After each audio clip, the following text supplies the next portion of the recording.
Okay, it's going to be a review of Crown Jewel 2022, the Saudi Arabia show. Didn't think it was quite as good as last year's show. I thought last year's Crown Jewel was the pay-per-view of the year, premium live event of the year, whatever you want to call it. I thought this year's was a little bit of return to form of your typical Saudi Arabia, show where it kind of feels like a house show, maybe a show where, it's all about selling tickets.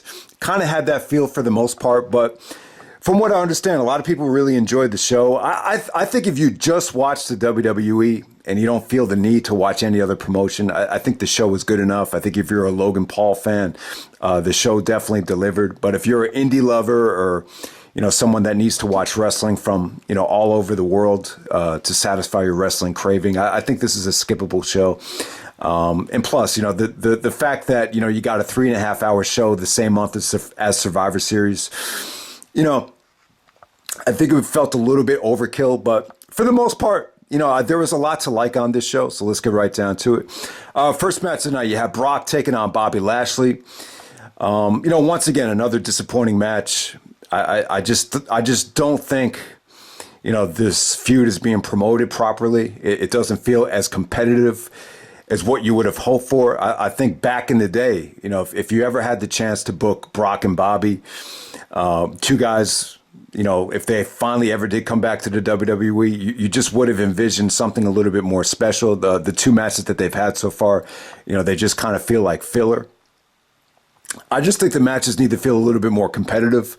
Considering their amateur backgrounds, you just like to see a little bit more, mat wrestling between them. I mean, they have amazing physiques. People used to call Bobby Lashley the Black Brock Lesnar. So you just like to see a little bit more, creativity and competitiveness in these matches. This just felt like Brock wanted to get the match over with so he could go back to the hotel.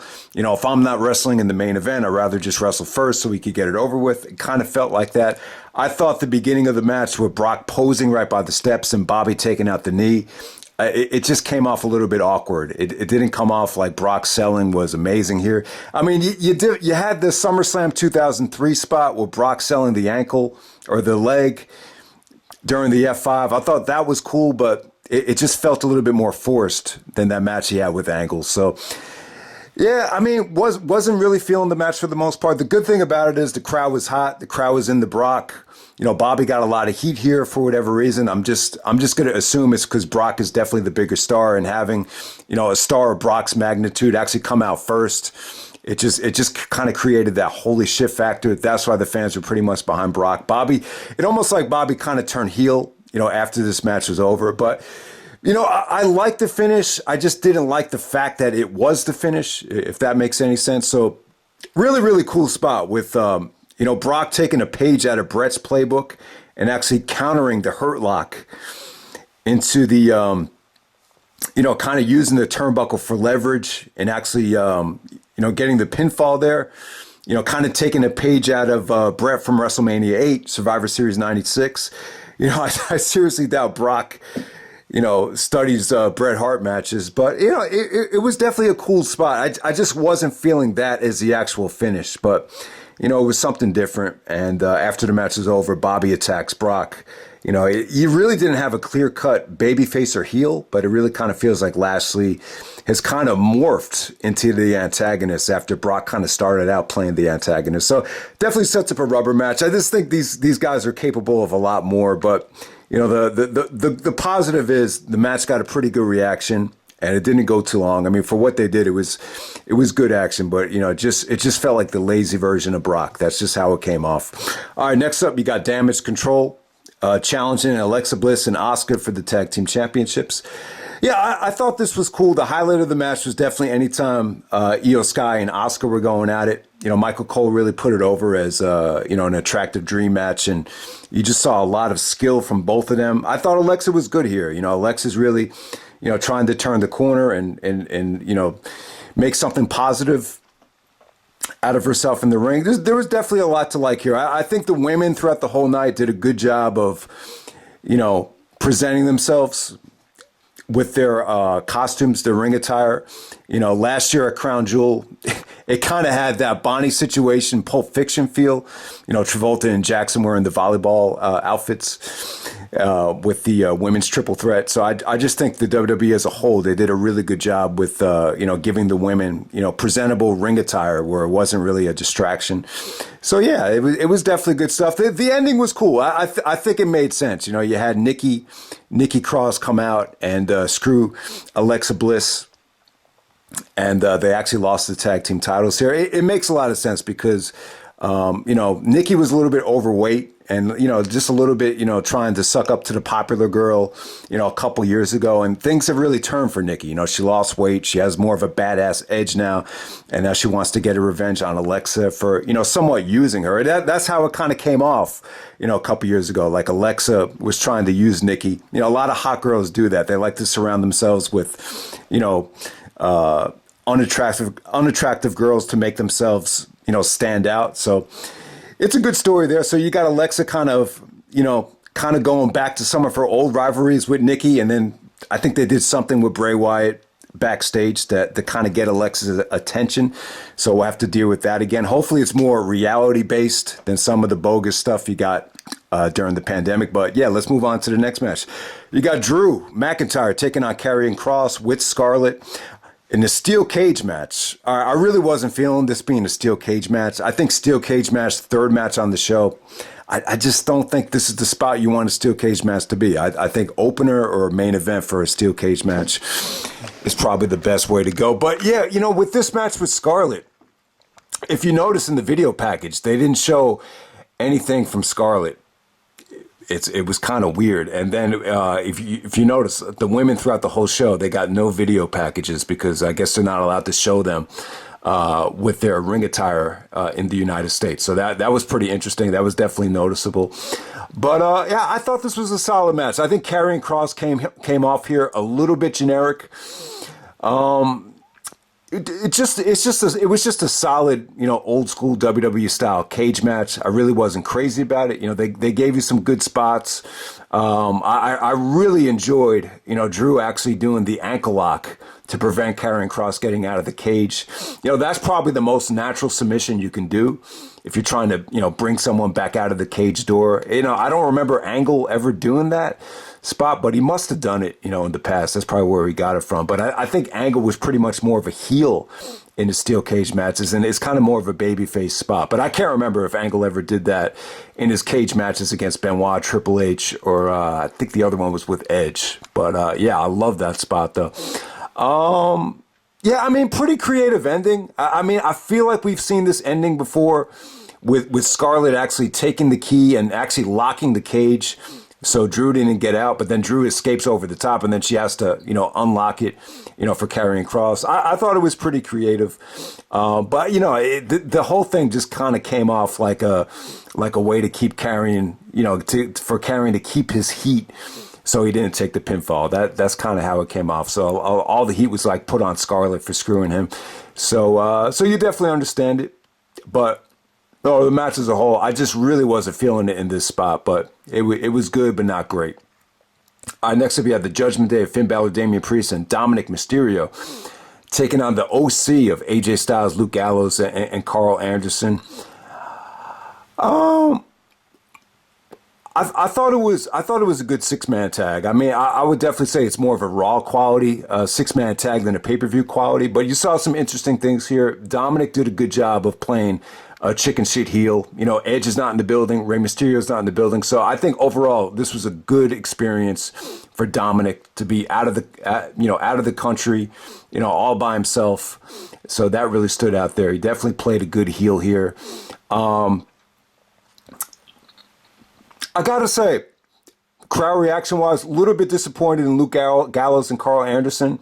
I think one of the problems they've had in the WWE, they just come off very generic. I just don't think they come off as interesting when they're not in Japan or when they're not in, wrestling in another promotion like Ring of Honor or whatever. Yeah, really the highlight of the match was just AJ and Finn Balor going at it. I thought you had some really, really good stuff between them. AJ goes for the phenomenal forearm.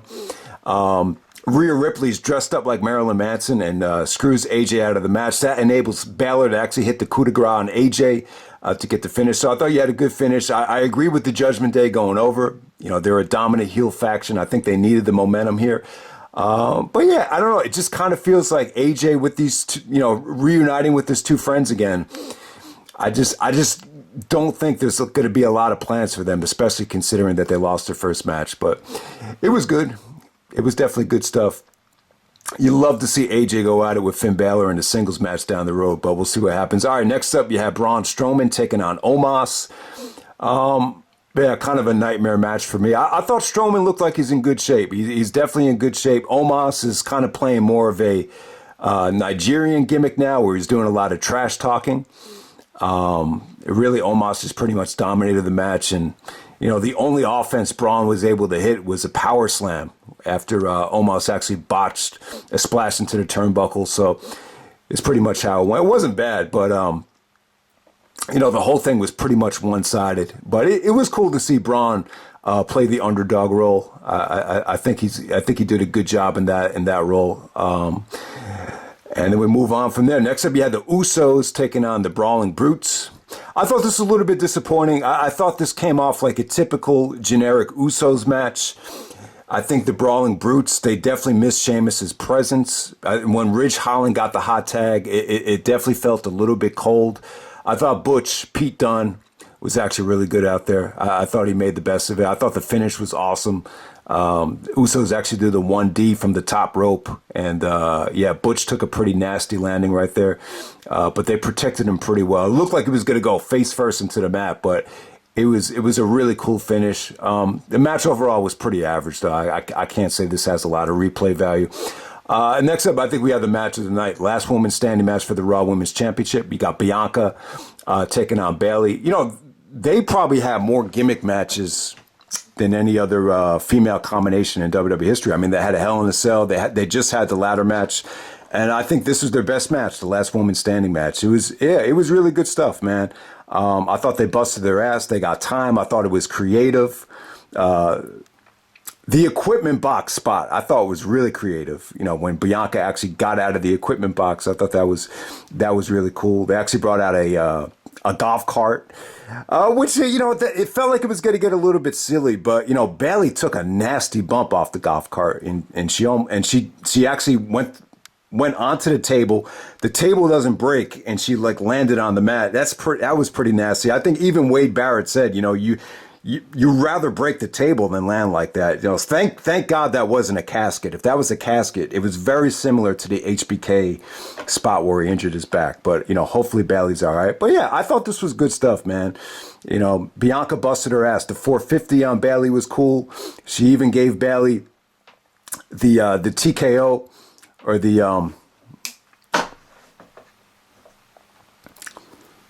she gave Bayley her finisher on the steel chair and actually hurt the injured knee, and then she sandwiched her in the ladder. I thought it was a good finish. I thought everything was creative here. The KOD, the Kiss of Death, that was the name of Bianca's finisher. Excuse me, it just wasn't coming to me. But yeah, I thought this was the match of the night. I just thought it flowed really well. It was creative, and it just went a little bit smoother than the ladder match. And then the main event, we have Roman taking on Logan Paul for the Undisputed Universal Championship. So Logan Paul trained by HBK. I was impressed with Logan here. I mean, did it really surprise me? Not really. I mean, you saw what he could do at SummerSlam. They really kind of hid Logan's lack of experience here. It didn't come off to me like, Logan was suffering from fundamentals. He really wasn't put in a spot where he really had to showcase his technical skill, his rest holds. It was really just an athletic performance by Logan. You could see a lot of influence in Kota, you could tell he was definitely influenced by Kota Ibushi with some of these spots. Hangman Adam Page, he actually did the buckshot lariat. That really stood out there. So yeah, I was really impressed with Logan's athleticism. Roman did some great trash talking. He's like, that's it. This is the last YouTuber I'm wrestling. So that was pretty funny. But yeah, I mean, what I really want to touch on here is Logan Paul. I was just kind of, thinking to myself, how did this guy get so popular? I just think he's a hell of an athlete. obviously he does a lot of training, and I think with that you really maximize your presentation, you maximize your looks, and yeah, he's definitely a marketable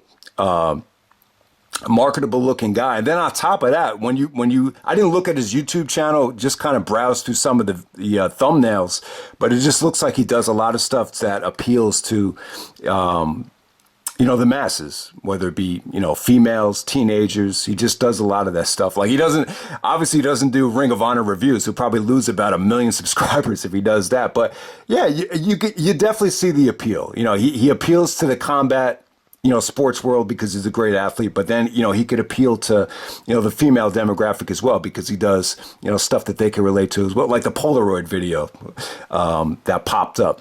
But yeah, I was really enjoying the match. What made me lose interest was the iPhone spot where he was going to do the frog splash on the table and then record it on the iPhone. I just kind of lost interest at that point. It kind of felt like if he was going to do the job, he's going to want to cash in and post to his Instagram or post to the social media. He's probably going to make $1 million just from that video right there. And he did get hurt. I think he tore his MCL, possibly his ACL. So you hope the guy's okay, but in my opinion, if you're going to do something that dangerous, you need to just focus in on that. That's a difficult spot. I don't know if he got injured from that spot. I would actually say he probably got injured from the tope right before the ending of the match where he took out Solo Sikoa. But there's a good chance he probably did hurt himself on that spot. So I just think if you're going to do that spot, you can't be using his cell phone. I don't even remember RVD, busting out the frog splash from that angle. So it's a hell of a spot. He's a hell of an athlete. I just think it got a little bit too wacky at the end with the entourage and the Usos. It just felt like a mess. I will say this, when his brother came out to try to help him and he hit the frog splash and Roman kicked out, I thought that was one of the best near falls of the year because, this guy being so popular with his following, his athleticism and his momentum, you never know. So I just feel like this, Roman's been champion for over 2 years. In a situation like this, you need to take it serious. And it just got a little bit too wacky for me. Yeah. And then the ending, after he takes out Solo and gets back into the ring, Roman hits him with the Superman punch and the spear. I thought it was a great ending. I think if Logan had kicked out of that finish, that would have been one of the best kickouts of the year. So yeah, the fans were invested. The other thing I thought, Roman's selling of Logan's Superman punch, I just thought it was a little bit goofy. So that kind of hurt it for me. But overall, it was a good performance from Logan Paul. Would I ever go back to it? Probably not. It just doesn't have a lot of replay value. For my taste, but it was cool to see, and I was cool with him getting this spot. Traditionally these Saudi Arabia pay-per-views, they've always put celebrities in this spot, which I'm not a big fan of. But if you were going to do the celebrity match, this was definitely the time to do it. I would have preferred Logan to face someone like a Seth Rollins in a non-title match, before you put him in this spot. But I'm kind of glad that they got it out of the way. Sorry the guy got hurt. It's definitely a shame, but I just think when you're going to do stuff that dangerous, I just think trying to videotape it at the same time, you're asking for a lot. But then again, I don't know if that's exactly how he got hurt, but either way, exciting main event.